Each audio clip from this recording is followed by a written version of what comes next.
Hi friends, అందరూ ఎలా ఉన్నారు? ఇవాళ మనం చోలే మసాలా కర్రీని ఎలా ప్రిపేర్ చేసుకోవాలో చూపిస్తాను. ముందుగా చోలేని 5-6 గంటల ముందే నానబెట్టుకొని ఉంచుకోవాలి. తర్వాత మనము 2 ఆనియన్స్, 2 టమాటాలను సన్నగా కట్ చేసుకొని పెట్టుకోవాలి. తర్వాత 5-6 పొట్టు ఒలిచిన ఎల్లిపాయలను, చెక్క, లవంగం, యాలుకలని ఉంచుకోవాలి. ఆనియన్స్, చెక్క, లవంగాలు, యాలుకల్ని మిక్సీ పట్టుకొని పెట్టుకోవాలి. తర్వాత మనం స్టవ్ ఆన్ చేసి కుక్కర్ని పెట్టుకొని 2 స్పూన్ల వరకు ఆయిల్ వేసుకోవాలి. ఆయిల్ వేడయిన తర్వాత జీలకర్ర, ఆవాలను లైట్గా ఫ్రై అయ్యేంత వరకు ఉంచాలి. ఫ్రై అయిన తర్వాత మనము ముందుగా మిక్సీ పట్టి పెట్టుకున్న ఆనియన్ పేస్ట్ని వేసుకోవాలి. ఆనియన్ పేస్ట్ అనేది లైట్గా ఫ్రై అయ్యేంత వరకు ఉంచాలి. ఇది బాగా కలుపుకుంటూ ఉండాలి. కలుపుకున్న తర్వాత మనం ముందుగా కట్ చేసి పెట్టుకున్న టమాటాలను మిక్సీ పట్టుకోవాలి. ఇది మిక్సీ పట్టుకున్న లోపు మనకి ఆనియన్స్ అనేవి లైట్గా ఫ్రై అవుతుంది. ఈ ఆనియన్స్ని లైట్గా ఫ్రై చేసిన తర్వాత మనము టమాటా పేస్ట్ అనేది వేయాలి. టమాటా పేస్ట్ని వేసి బాగా కలుపుకోవాలి. ఈ చోలే మసాలా కర్రీ అనేది చాలా ఈజీగా చేసుకోవచ్చు అండ్ చాలా టేస్టీగా కూడా ఉంటుంది. మనకి మార్నింగ్స్ టైంలో టిఫిన్స్కి త్వరగా చేసుకోవచ్చు. చాలా బాగుంటుందండి.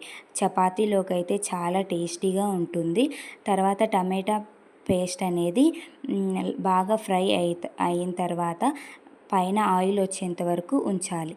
తర్వాత దీనిలో 2 టేబుల్ స్పూన్ వరకు కారము, చిటికెడు పసుపు వేసుకోవాలి. తగినంత ఉప్పు వేసుకోవాలి. తగినంత ఉప్పు వేసుకున్న తర్వాత దీనిలో కొద్దిగా ధనియాల పౌడరు వేసుకోవాలి. కొద్దిగా చోలే మసాలా పౌడర్ని వేసుకోవాలి. మసాలా పౌడర్ వేసుకున్న తర్వాత దీనినంతా బాగా కలుపుకోవాలి. బాగా కలుపుకున్న తర్వాత ఇది లైట్గా ఫ్రై అయ్యేంత వరకు ఉంచాలి.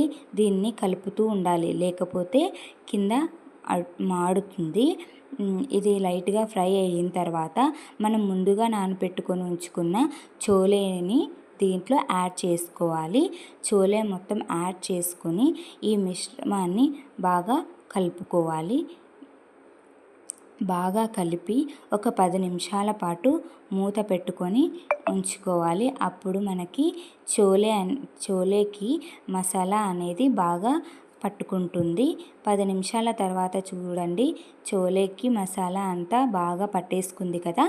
తర్వాత మనము ఏ కప్పుతో అయితే చోలేని నానబెట్టుకున్నామో అదే కప్పుతో 2 కప్పుల వాటర్ని యాడ్ చేసుకోవాలి. 2 కప్పుల వాటర్ యాడ్ చేసుకున్న తర్వాత దీన్ని అంతా బాగా కలుపుకొని కుక్కర్కి మూత పెట్టుకోవాలి. కుక్కర్ని మూత పెట్టుకొని ఒక 6-7 విజిల్స్ వచ్చేంత వరకు ఉంచాలి. ఆ విజిల్ అయిపోయిన తర్వాత మనకు చోలే అనేది ఉడికిందో లేదో చూసుకుందాము. చోలే అనేది ఒకవేళ ఇప్పటికైనా ఉడకకపోతే మళ్ళీ మనము మూత పెట్టి ఒక 2-3 విజిల్స్ రానివ్వచ్చు. చూడండి, చోలే అనేది బాగా ఉడికింది కదా. తర్వాత దీంట్లో కసూరి మేథిని కొద్దిగా క్రష్ చేసి యాడ్ చేసుకోవాలి. అలాగే దీంట్లో కొద్దిగా కొత్తిమీరను కూడా యాడ్ చేసుకోవాలి. యాడ్ చేసుకొని కాసేపు ఉంచాలి. ఫైనల్గా చోలే మసాలా కర్రీ అనేది రెడీ అయ్యింది.